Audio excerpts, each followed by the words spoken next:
sakyan. Asang, tawagin niyo mga kaban. Uban grupo, tawagin. Sabi dito sa sakyan. Atang sa balay ni Rick. Palibuti niyo ang balay ni Rick, palibuti. Kay kinahanglan nga makuha na to si Rick karon sa madaling panahon. Pila mga alaga ni Rick. Pamilya ni Rick, yung anak, sawa. Sa kapihan sila guys. Tanan. Punta ninyo. Palibuti niyo, araw dili sila makikiyas. Tawagin mga pikas grupo. Sabi dito sa kapihan. Ayaw.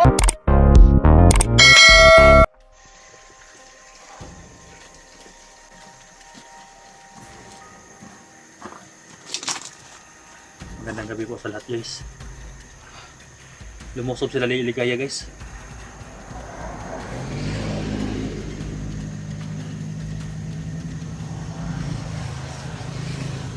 Naditi ko sa sa ito radyo. Naka-connect to sa kanila eh. Kaya nag-relax ako guys dahil napagod ako kanina. May trabaho ako kanina eh. Naghakot ako ng buhangin. Tumunog kasi ito guys eh. Parang may tumawag kaya inuupan ko guys. Pinabuyuluman ko. Actual nga nandito sila Ligaya guys. Marami nag-i-spot sa kabila. Dali-dali ako lumabas at hindi ako kapag-bihis guys. Ang importante na madala ko itong radyo para malaman ko kung saan sila. Dahil maraming nag-i-spot din sa kabila.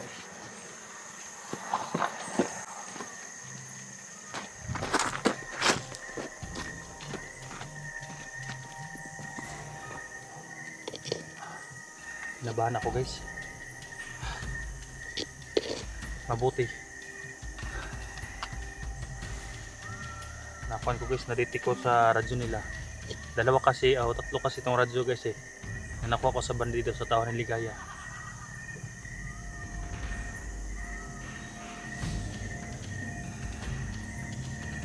Hindi talaga nila ako tatantanan guys. Hanggang makuha ako nila.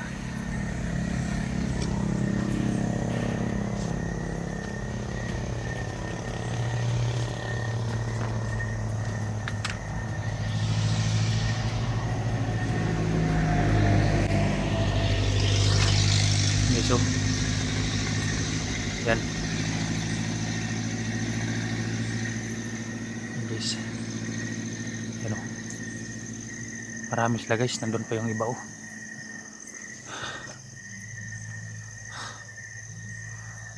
Yan guys, na sila o, dami na dyan guys.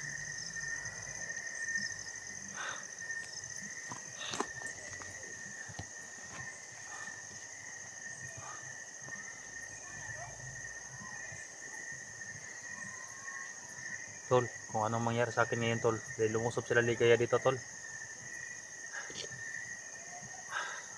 Mabuti alas 7 pa lang. Uminit kasi yung kanis.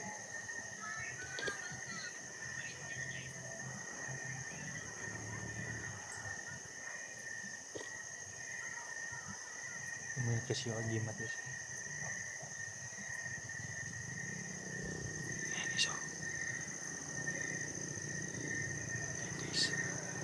May solar kasi dyan guys eh.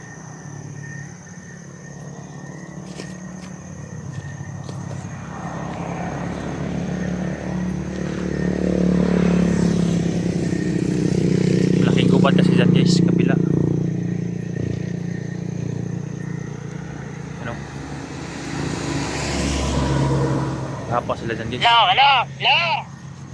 Tumawag ko guys. Bantay mo. Sabi dito sa kapihan. Asang, tawagin niyo mga kaban. Uban grupo, tawagin. Sabi dito sa kapihan. Atang sa balay ni Rick. Palibuti niyo ang balay ni Rick, palibuti. Kay kinahanglan nga makuha na to si Rick karon sa madaling panahon. Pila mga alaga ni Rick. Pamilya ni Rick, yung anak, sawa. Nasa kapihan sila guys. Tanan. Punta ninyo. Palibuti niyo, araw dili sila makikiyas. Tawagin mga pikas grupo. Kami diri sa kapihan. Ayaw mo pagtinanga.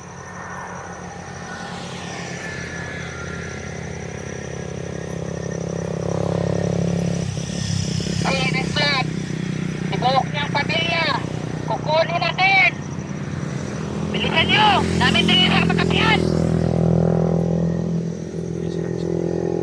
Ang dami na guys. Ang dami na nila dyan kanina. Pinakahol ng aso. Ay, kuwan. Wala ka sa walay. Sirik.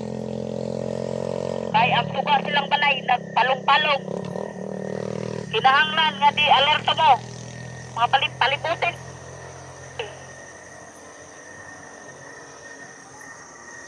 So, off ko muna tong kwan guys.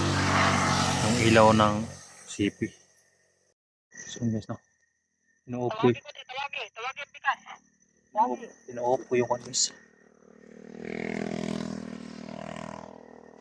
Dami nila dyan guys.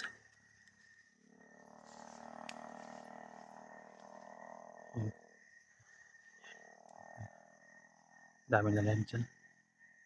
Mga matataas yung mga baril nila. Sila Ligaya dyan. May kapihan kasi dyan eh. Tapos sabi ni Ligaya guys. Nasa kapihan daw sila kaya sila na yan guys.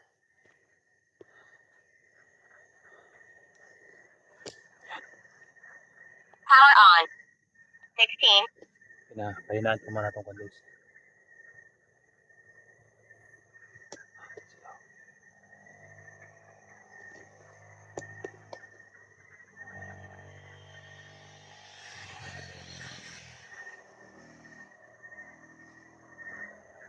Nagro-robing sila guys oh. Ito na yung Ligaya na yan. Ayan pa guys oh. Tapos sa kabila oh. Yan oh. Nandun pa rin oh. Tumawag si Ligaya guys na nalibutan doon ang bahay ko guys.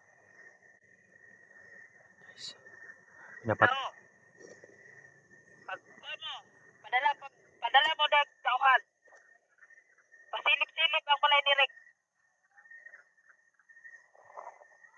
Pagpakita niyo mga laga ni Rick, pamatyan ninyo. Kuhaan ninyo si Rick Black. At balay ang pamilya. At kayo doon madua katao sa balay nila. Ipatanaw ang balay. Kaya napalit, kalitra kapalo nga suga, nara na sulod. Napatay ko yung ilaw sa loob guys.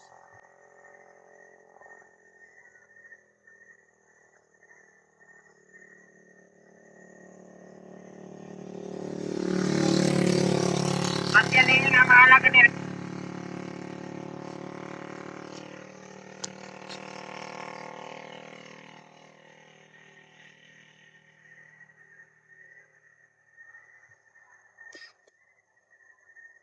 Tol, tulungan niyo ako dito tol. Ano mang mangyari sa akin ngayon tol. Matunto ni Ligaya yung kwan eh. Marami kasing tao si Ligaya guys eh.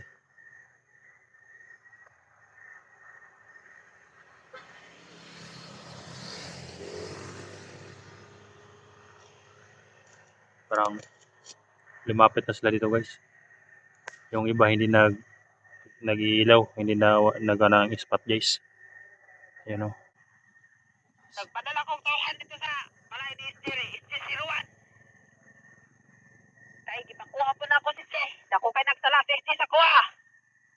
Si SJ ug si Eric, ang punta riyan ako. Nako'y ibato nga tauhan sa balay ni SJ. Tawagin niyo inay mga tauhan. Palungan niyo mga suga. Kay basig mahalata ta ni Eric nga nag-ispat-ispata siya balay. Naman ni si Eric siguro sa palibot. Palungan niyo suga, palungan. Dito mag-ispat. Kay makahirin si Eric. Pinapatay nila yung mga spot guys oh. Wala na nang-spot yan guys oh. Pinapatay nila. Tinatawagan ni kwan guys. Ni Ligaya matawan niya na hindi daw mag-spot.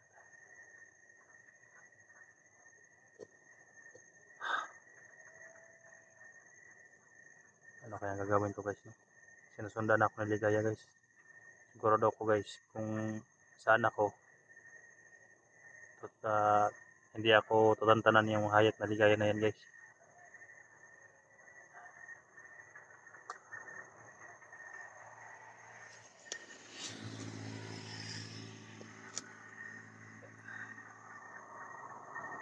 Report ko agad dito sa kwan guys, sa barangay. Habang nandito pa ako sa ibaba, i-report dito sa barangay. Para at least man lang may mga pulis na pupunta dito. Para matulungan ako dito. Mas malayo kasi yung slice sa akin. Pupuntahan ko lang ito. Isa din nga target sa SG guys. Mga hayop na yan. Napasigan na naman ispat iso para pupunta dito guys. Napakuha na naman yung ispat to. Nasa baba guys. Nandiyan o.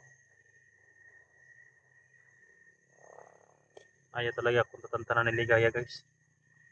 Malaki ang galit ni Ligaya sa akin. Hindi ko alam kung bakit. Gusto talaga nila ako patayin guys eh.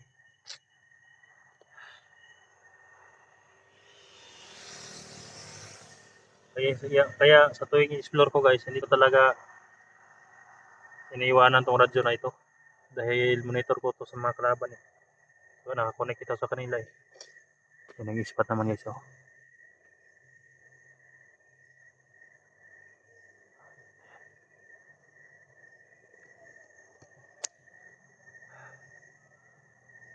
Pag-share sa video na ito guys.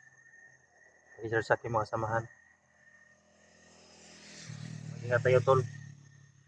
Muli namang nagparandam ang hayop na ligaya.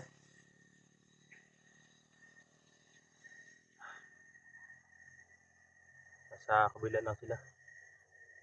Kaya hindi ako matutulog naman ngayon.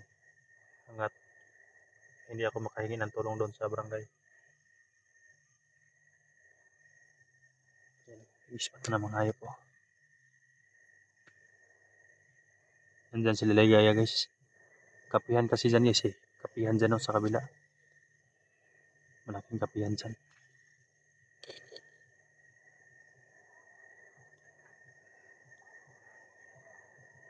Pag-share sa video ko guys. Sana hindi na maulit na ang nangyari sa akin guys. Na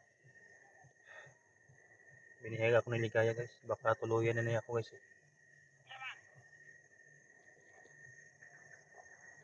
Gusto mo niya? Nakita na niyo? Hindi ko lang sasagutin guys. Mag-monitor lang ako dahil medyo malayo man sila sa kabila sila. Hindi nila maririnig to guys.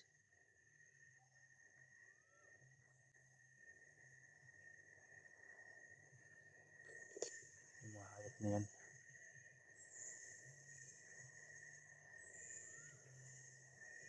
Yung parang nagkayatawag sila dyan sa kabila.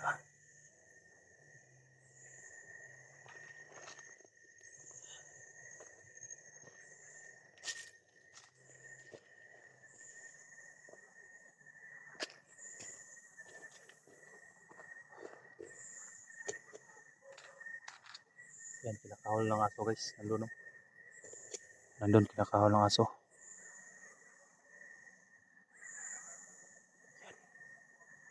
Para may tinatawag-tawag sila dyan. Guys, stop ka muna ako dito guys. Maghanap muna ako na makatulong sa akin dito guys ha. Share sa aking video guys.